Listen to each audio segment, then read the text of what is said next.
Y'all know what it is already, right? It's your boy Quest, and this is your marriage moment. Let's go.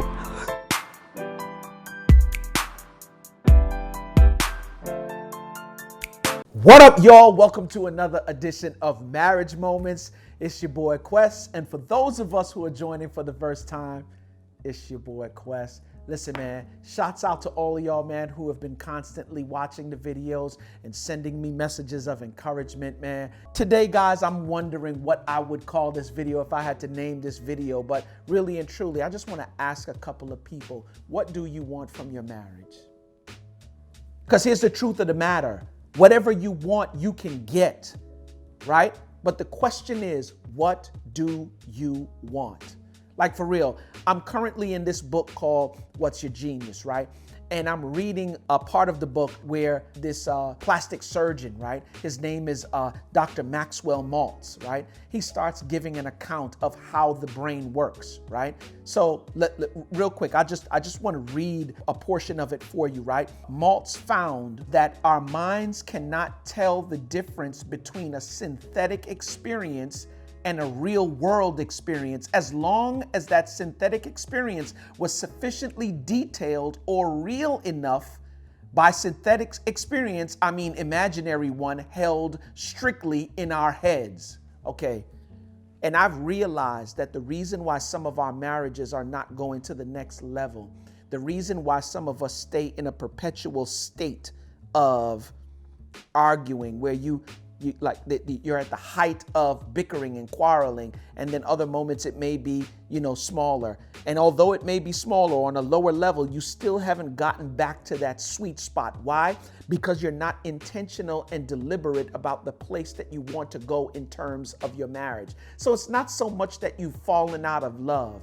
It's not so much that you can't get back to romance. It's not so much that you can't get to the sweet spot. It's because you do not have a crystal clear destination, a place that you want to go in your relationship. And if you don't know where you want to go, how are you going to even begin the journey? And so you sit in this place, right, that feels stagnant, you feel disconnected, like your communication is not there. So it's not the point that you can or you can't. It's a question of will you or won't you?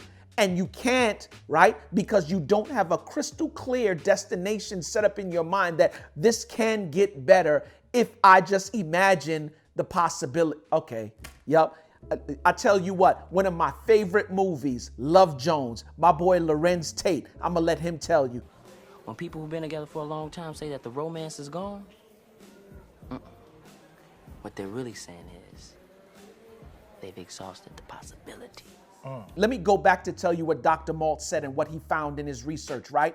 He found that the findings of the research like this show that if you believe in something firmly enough and can create an image of it in your head that is clear enough, your mind will accept it as real. So check it out. Your mind can't tell the difference between what's a real experience and what's a synthetic experience, meaning that it's only in your head. Your mind can't tell the difference if the synthetic experience is clear enough, is detailed enough, right? And can be, your mind will accept, okay, let me tell you what he says to make it clear for you. The opposite is also true in that if you don't possess a clear enough image for some aspect of your life, namely your marriage, your mind will not believe in it, and your attitude toward it will be like that of any other thing you don't really believe in. An example, speculative, unconvinced, uncertain. So there it is. The reason why some of us are not experiencing our marriages the way that we should is because you don't have a crystal clear destination that you want to get to from the place that you're currently in. In other words, like my man Lorenz said, you stop imagining the possibilities. It's not a matter of can or can't. It's a matter of will or won't. And the question is, do you have a clear destination as to where? And I'm talking about so clear that you can see it, you can smell it, you can taste it, you can touch it in a way that as if it had already happened. So I'm asking y'all today, do me a favor. This is your homework for this week. Develop an idea of where you want your marriage to go. And let me tell you, so crystal clear that your mind accepts it as though it already happened. Do me a favor. In areas that you haven't, start imagining the possibilities. I'm going to say it one more time. Start imagining the possibilities. Y'all know what I always say, from shaky to good, from good to great. Ultimately, what we want is phenomenal, but phenomenal don't just happen. It takes work. So let's do that. Work on imagining the possibilities. Because if you're not working on your marriage, then my friends, what are you doing? It's your boy Quest, y'all. Peace.